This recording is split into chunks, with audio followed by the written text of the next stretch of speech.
Dajjal ini manusia biasa. Dia manusia biasa seperti kita. Dajjal bukan Fomeo, tapi dia manusia. Dia lahir 100 tahun sebelum Nabi Musa diutus. Dia termasuk al-mumtazirin yang Allah tangguhkan. Tidak ada satupun bidang dalam kehidupan kita, hatta agama sekalipun, melainkan fitnah Dajjal ada di dalam. Karena para pengikut Dajjal, mereka ingin menguasai dunia, melakukannya dalam 3 ranah: simbol, ritual, dan arsitektur. Itu 3 ranah yang disentuh oleh Dajjal. Maka 3 ranah ini tidak pernah terlepas dari sistem Dajjal: simbol, ritual, arsitektur. Ya, salah satu contoh ritualnya. Orang-orang Yunani, mereka menyembah Dajjal dengan melakukan pawai obor. Pawai obor keliling negeri. Menyembah dewa matahari mereka. Ya, dewa matahari mereka bernama Helios. Ya. Penyembahan kepada dewa matahari mereka yang bernama Helios ini dilakukan dengan pawai obor keliling negeri. Begitu sampai di Bukit Olympus, obor tadi serah terima kepada kaisar. Kaisar terima itu. Ketika kaisar pun lari di lapangan di Bukit Olympus tadi menuju sebuah obor besar. Dinyalakanlah obor raksasa tadi. Maka selama obor raksasa menyala, mereka melakukan atraksi di lapangan tadi. Berbagai macam atraksi. Itulah ritual yang kemudian, ritual yang dilakukan di Bukit Olympus, mengagungkan dewa matahari mereka, yang dimaksudkan ini. Ritual itu kemudian dinamakan Olimpiade. Sampai sekarang hilang tidak ritualnya? Inilah ritual pengagungan iblis dan Dajjal. Itu tingkat dunia. Tingkat benua, ada tidak? Ada, apa namanya? Asian Games. Tingkat nasional? Nah, itu ritualnya. Kita tidak sadar.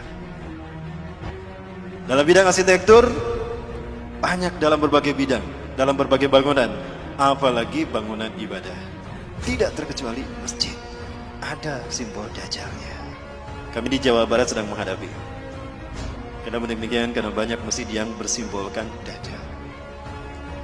Segitiga adalah sebuah simbol yang kemudian digunakan Dajjal, digunakan oleh agama-agama yang lahir dari filosofi agama artis sebagai simbol Tuhan. Jadi agama-agama yang lahir dari filosofi akal budi manusia menjadikan segitiga sebagai simbol Tuhan. Makanya di dalam agama Hindu ada Trimurti, betul?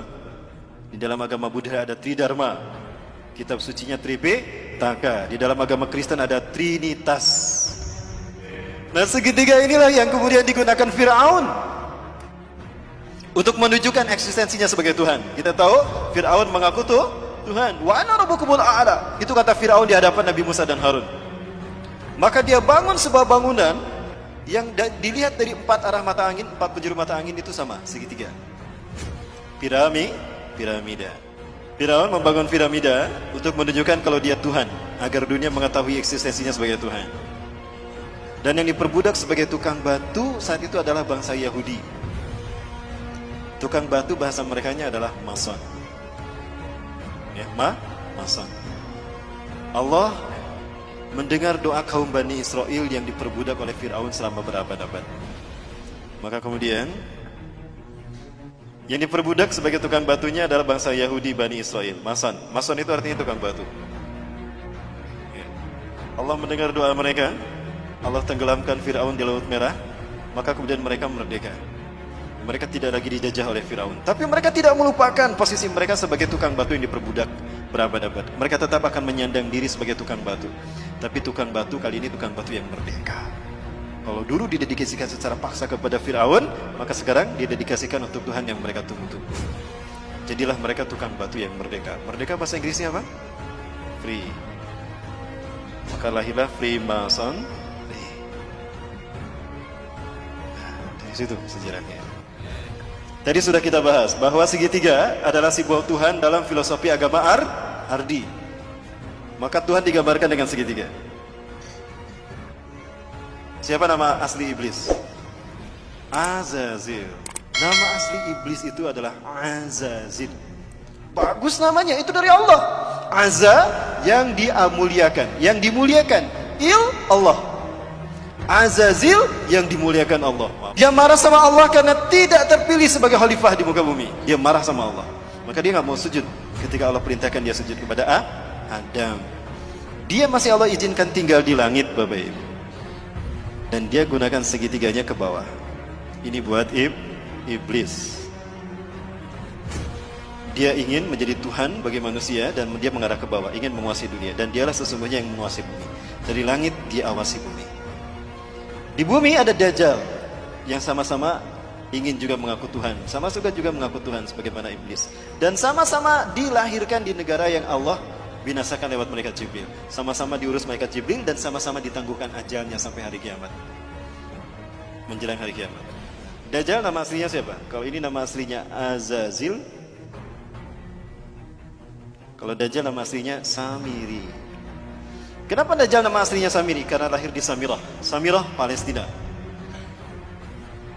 Allah takdirkan keduanya bertemu di segitiga Bermuda. Segitiga Bermuda adalah sebuah area lepas pantai di Samudra Atlantika yang menghubungkan 3 titik. Ada Florida, Miami, ada Bermuda, dan ada Puerto Rico. Kapal laut, kapal selam yang lewat sana hilang tanpa jejak. Sebetulnya tidak hilang, ada di sana, cuma ditutup dengan kristal cahaya. Allah takdirkan mereka bertemu di segitiga Bermuda dan mereka menjadi dui tunggal, Tuhan yang satu tampak, yang satu dia tampak, mengaku Tuhan. Bagaimana simbol pertemuan mereka? Maka jadilah simbol pertemuan mereka seperti ini. Betul? Nah, ini filosofi dari mana asal simbol seperti ini. Ini adalah simbol pertemuan iblis dan Dajjal. Inilah pertemuan yang sangat dinikmati oleh Azazil atau iblis. Dia menyeru si Samiri Dajjal. Iblis biasa menyebut nama seseorang itu dari suku kata pertama. Samiri dipanggil Sam. Apa kata iblis?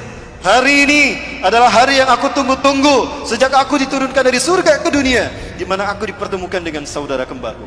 Maka panggillah dia oleh kalian sebagai Paman Sam. Apa yang terbayang dalam benak kita? Amerika.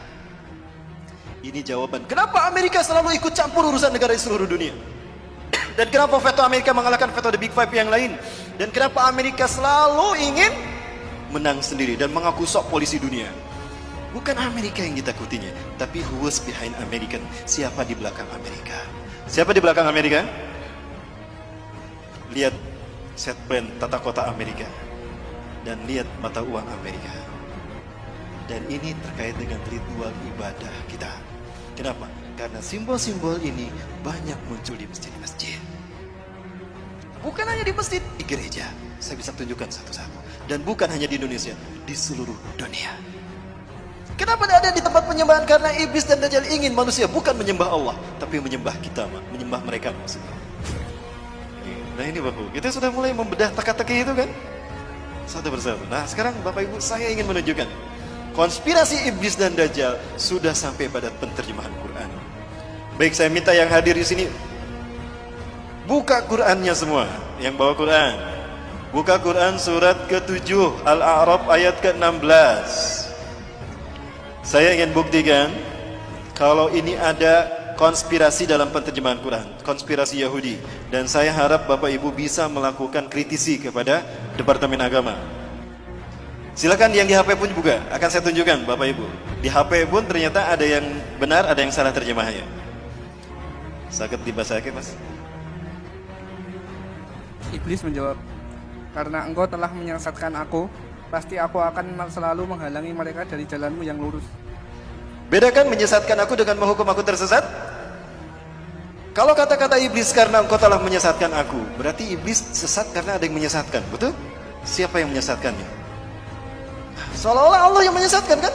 Karena engkau telah menyesatkan aku. Iblis berkata begitu. Berarti yang bersalah siapa? Allah yang telah menyesatkan iblis loh. Kok jadi Allah yang disalahkan? Betul Bapak Ibu? Nah, sepakat gak kalau kita minta kepada Departemen Agama dirubah tuh terjemahnya? Sepakat. Itu terjemahan yang diinginkan Yahudi Bapak Ibu. Iblis korban ketidakadilan Tuhan. Harusnya dia yang menjadi khalifah di muka bumi, bukan Adam. Maka Zionis Yahudi nggak mau menyebutnya iblis. Iblis itu artinya pembangkang. Ablasu iblis iblisan, pembangkang. Maka dia diberi nama dengan nama yang terhormat. Zionis Yahudi memberikan nama yang terhormat bagi Azazil, bukan iblis. Ada yang tahu? Lucifer. Pernah dengar Lucifer?